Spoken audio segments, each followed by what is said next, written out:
Hi, docs. It's Dr. Noel Lloyd here for 5-Star Management. It's the very first part of the year, and we're still making New Year's resolutions. I'm going to give you one that you can make that will make practice a lot easier, a lot more fun, and you'll be able to see a lot more people.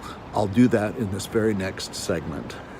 So after day one, where you do the consultation or history, you do your examination, and then your x-rays, you will give the patient a home care sheet so that they can start to participate with you. You start that leadership process so that they can do some work on themselves at home, like doing some icing or rest or whatever. They get a home care sheet, and then they come in for day two, and in day two they understand what the problem is, and you take them through their care plan and recommendations and set up all the finances. Now, after that, what do you have? You have the bulk of what chiropractors do on a day-to-day basis, and that is adjust patients. Now, it can be a little chaotic, it can be a little confusing.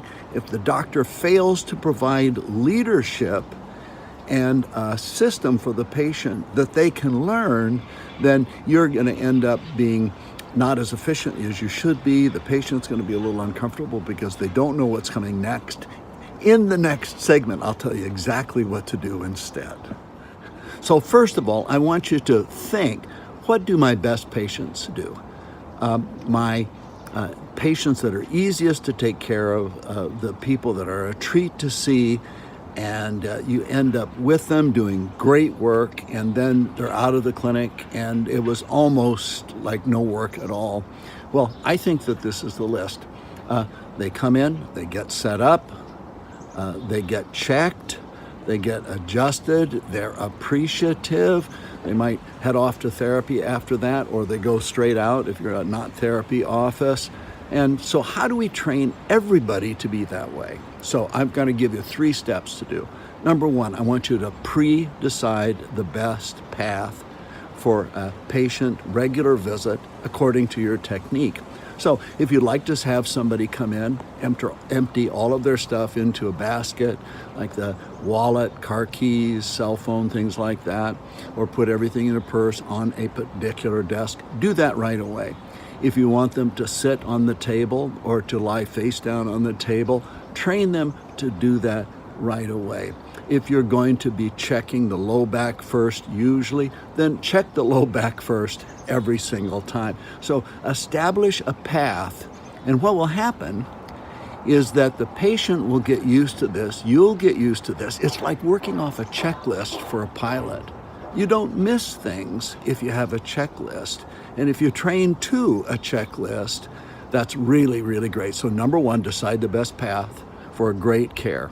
Number 2, train your patients to cooperate with you in the process. Teach them the dance steps.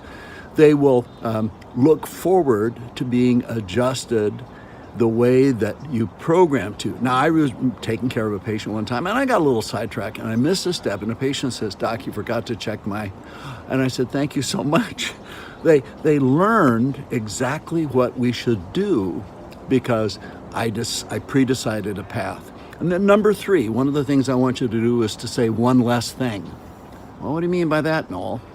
Well, most chiropractors love to teach, they love to talk, and they love to interact with their patients. I want you to say one less thing. And the reason they do is because the person who talks just a little bit less is perceived as more confident. I'm going to guess that saying that one extra thing wasn't necessary. And what will happen is that you'll find it easier to stay on purpose. If you're focused on chiropractic philosophy, chiropractic recovery, usually that one more thing ends up being something about sports or something about the weather or something about not chiropractic. So, number 1, pre-decide so that you know where you're going to start and where you're going to end, and make that your checklist. Number 2, teach your patients to dance to that music, and then teach them how to follow you in process. And then number 3, say one less thing. Usually that extra thing that's said, it's not really on purpose. So this is Dr. Noel Lloyd for 5-Star Management, and for you having less stress, more fun, and being able to see more people. And I know that works.